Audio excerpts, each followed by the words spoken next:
learning disabilities.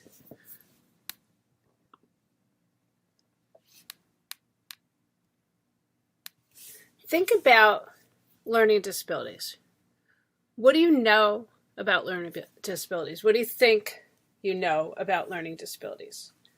What might puzzle you about learning disabilities? And how can you explore what puzzles you about learning disabilities? How could you find more information? So here is the IDEA definition of learning disabilities. As you'll notice, it is quite long and has lots of different components to it, but the most important pieces of it I've actually put in red. So it is a disorder of one or more of the basic psychological processes involved in understanding or using language, spoken or written. So it is basically a language challenge. It may manifest itself in imperfect ability to think, speak, read, write, spell, or do mathematical calculations. It can also be found in other fields under other names. So you may see someone's records say that they have a perceptual disability, brain injury, minimal brain dysfunction, dyslexia, and developmental aphasia. A specific learning disability does not include a learning problem that arises primarily as the result of visual, hearing, or motor disabilities, of mental retardation, this definition has not been updated, which we would refer to as intellectual disabilities, of emotional disturbance, or of environmental, cultural, or economic disadvantage. So learning disabilities, in some respects, is a diagnosis of elimination. One of the things that needs to happen before someone can be diagnosed with a learning disability, we have to rule out vision and hearing challenges. We have to take into account any motor disabilities a child might have. So a student who has significant motor problems may not be able to physically write very well, but it may be that their mind knows exactly how to write, but their body doesn't cooperate. With a learning disability, there's a neurological challenge kind of across the board. Things are getting mixed up. We need to make sure that the student does not have an intellectual disability, because you cannot be diagnosed with a learning disability if you have an intellectual disability. Those two things are mutually exclusive. We also need to make sure that there are not emotional things that are getting in the way of the student's learning. If you have a student who has significant emotional challenges, has a lot of issues, perhaps maybe some diagnosed mental health issues, they may be getting in the way of them learning. That does not necessarily mean that the student has a learning disability. We also need to make sure that we rule out environmental, cultural, or economic disadvantage. So we'll talk a little bit more about how we're going to do that in the next couple slides. So one of the things that I think is helpful is to hear things from people who actually have some of the various disabilities. And Henry Winkler, who's an actor and also an author, is probably one of the most outspoken folks who has dyslexia. And he describes having dyslexia as involving 1/3 of your time trying to figure it out, 1/3 trying to figure out why you can't figure it out, and 1/3 covering up the shame and humiliation. Now, for those of you who actually know who Henry Winkler is, he is a man who I believe is in his 70s at this point. So he was clearly somebody who was in the educational system before anyone knew really what a learning disability was. So his diagnosis never came until he was an adult. Actually, his diagnosis did not come until one of his children was diagnosed with dyslexia, and they started to realize that he had the same challenges that his son had, and he was diagnosed at a later point in time. He's written a series of books, and this link will take you to him sharing from one of his books. So some things we need to make sure that we're thinking about as we are trying to evaluate whether a student has a learning disability or not. So we need to start looking at the diagnostics of this. And the diagnostics should not require us to look at, does the student have a severe discrepancy between intellectual ability and achievement? This was actually the prior way that somebody would get diagnosed with a learning disability. You would give them an IQ test. You would determine that they had the intellectual ability to be doing many of the things that one might have been expecting that particular student to do in the classroom, but the actual achievement of that individual was not lining up with their intellectual disability. Now, it is important to know that the person has an IQ that is not in the range of intellectual disabilities, but it is not part of necessarily saying that there's a discrepancy. We can look at things through other lenses. And one of those other lenses is scientifically research-based intervention, which we talked about a little bit when we talked about legal mandates.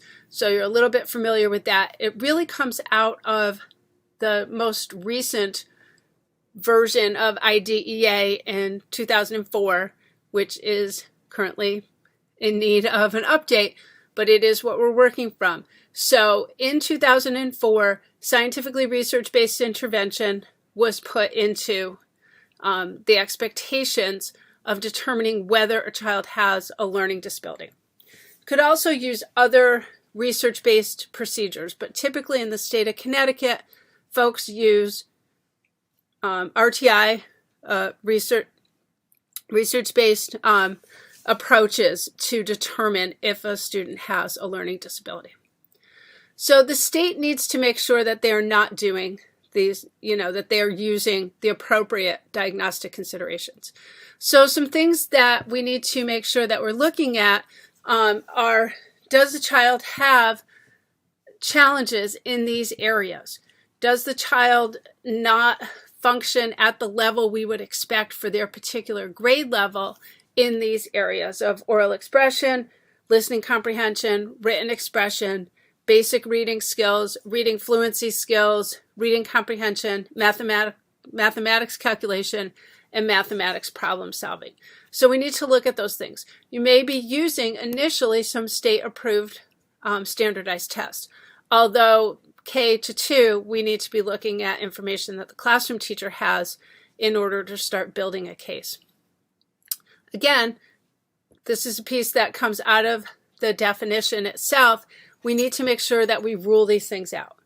There are two other things that are added to this list that are actually not embedded in the definition, and we need to think about students who have limited English proficiency and students who have received inadequate instruction. So we need to be looking at those things as well. If you don't have English proficiency, you will probably not be doing incredibly well on the various tasks that are going on in the classroom. You may look like you have some learning challenges, but actually what's going on for that child is they're building their English language skills. They're not necessarily children who have learning disabilities, although you can have children that have both. We also need to make sure, and this is a piece that really plays into scientifically research-based instruction or response to intervention or multi-tiered systems of support, whatever they happen to be calling it in your district. So we need to make sure that students have had adequate instruction. So at a very early level, if a child has had very poor reading instruction, then they will probably be a very poor reader. The reason that they are having difficulty in reading is not because they have a reason for having difficulty in reading. The reading problem is coming from inadequate instruction. So that needs to be eliminated. So as I said, we need to be using research-based instruction. You may see it called scientifically research-based instruction. You may see it described as response to intervention. You may see it described as multi-tiered systems of support, which the MTSS tends to be used more frequently within the behavioral arena. So what RTI, which I'm going to refer to it as RTI now, what RTI does is it should be eliminating poor instructional quality as a potential reason for why that child is having a learning difficulty. So the way that you address that is you give that student intensive instruction to determine if that is going to solve the problem. If it doesn't, then you start looking further. So the goal is to really make sure that students who truly have learning disabilities, or students who have other reasons for having learning problems within the classroom, other IDEA potential diagnoses, that we are eliminating those by going in and making sure that we provide early intervention.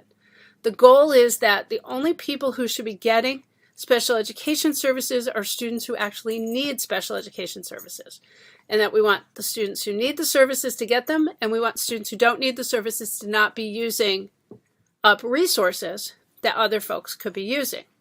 We also want to make sure that students who should be getting intervention in the within the context of special education services are actually getting it. So many children have been lost. Whether they needed services or didn't need services, they've gotten mixed up in different places where they didn't need to be. So we want to make sure that we've straightened that out.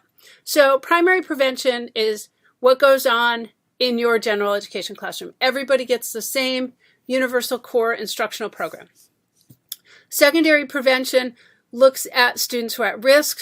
They start getting some small group intervention. You will hear this probably described at your school as Tier 2 intervention. And then when we look at tertiary prevention, these are students who didn't respond well to Tier 2 or secondary prevention.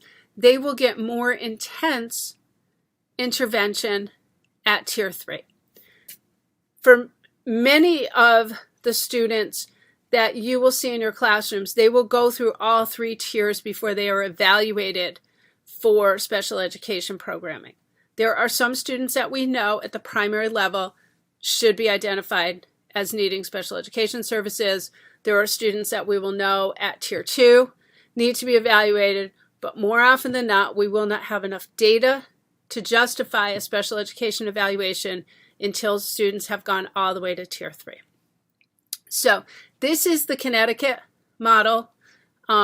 It's set up as a triangle. The bottom part should be the majority of your students, so that should be about 80% of your school should be getting core general education supports with good differentiated instruction, some type of school-wide approach to building positive behavior supports and social emotional skills, community family partnerships, adequate assessment. Students get assessed on a regular basis so we know whether they're making progress. And from those assessments and information that teachers have from their classrooms, we may make decisions that a student is not making progress. At that point, that student should be put into Tier 2 intervention, which is the middle piece of the triangle. So they get additional support, maybe 2 or 3 extra times a week with somebody giving them more intensive instruction in the areas that they are having difficulty in. Now, SRBI, RTI at this point is primarily for math and literacy instruction. We'll talk about a model that parallels this for behavioral intervention when we talk about students who have behavioral needs. The literacy, math, and behavioral pieces are the only pieces that schools are actually focusing on at this point. So when students are struggling in other subject areas, they may or may not be getting the support that you might have hoped that they could because their focus is on literacy and math. So in that middle piece of the triangle, this is a heterogeneous group of students who are getting intensive instruction because they have the same kinds of challenges. So if students were having difficulty with phonics, they would be in a group that's focusing on phonics. If you had students who were having difficulty with comprehension, they would be in a group that's focusing on comprehension. Now, when you're teaching reading, all those things kind of go together. So you have to what ends up happening is you pick the piece that's most important to get started with and then start adding other components in. After students have been in Tier 2 interventions, they should be evaluated. And there should be evaluation that's ongoing during the process of the intervention. Many of you may find that the schools that you're at are using computer-based interventions for Tier 2, which is actually very helpful because the computer is generating data on a regular basis. So if a student is doing well and has made the progress that they needed to make, they go back to just Tier 1 intervention. If the student is still having difficulty and still missing things that are important, they might get bumped into Tier 3 intervention and get more intervention at a much more intensive rate. So these things need to be implemented by people who are trained to do them. So the extra assistance, the extra instruction should not be coming from a paraprofessional. It should be coming from a trained professional, whether it's the reading instructor, whether it's a math coach, whether it is maybe even the special education teacher. That oftentimes it's not a special ed teacher, mostly because there's a significant shortage of special ed teachers. But it needs to be given by somebody who is trained. If there is a very particular program that's being used, individuals need to be trained to use that program. So when a student gets to Tier 3 and they're still struggling, by then you have enough data to send them for an evaluation for special education services. If you notice on the left-hand side of the slide, it says consideration for special education evaluation can occur at any time, but most commonly occurs after Tier 3. So it's not that a student can't be evaluated at Tier 1 or Tier 2, but generally you don't have enough data for evaluation. So there is an overview of learning disabilities on this website called understood.org. I would encourage you to take a look at it. This website is a great resource. It's a website that was set up for parents. It has the ability to do simulations, so you can put in different challenges that students are having, and it will simulate what it's like to be a student who is trying to learn with the particular challenges that they have. I think it's a very helpful website. We're going to do a jigsaw when we get back together, and we're going to look at various types of learning disabilities. We'll talk about how it impacts students in the classroom, and you'll come up with some strategies that you could use to support them. These are actually the things that we will use for that group discussion. I will post these in another spot so that you can see them a little more clearly. Okay, make sure that you complete the webinar. I actually think it might be a CREC webinar now as opposed to a CERC webinar. The directions for that are on the Canvas site. Here's some resources that may be helpful for you.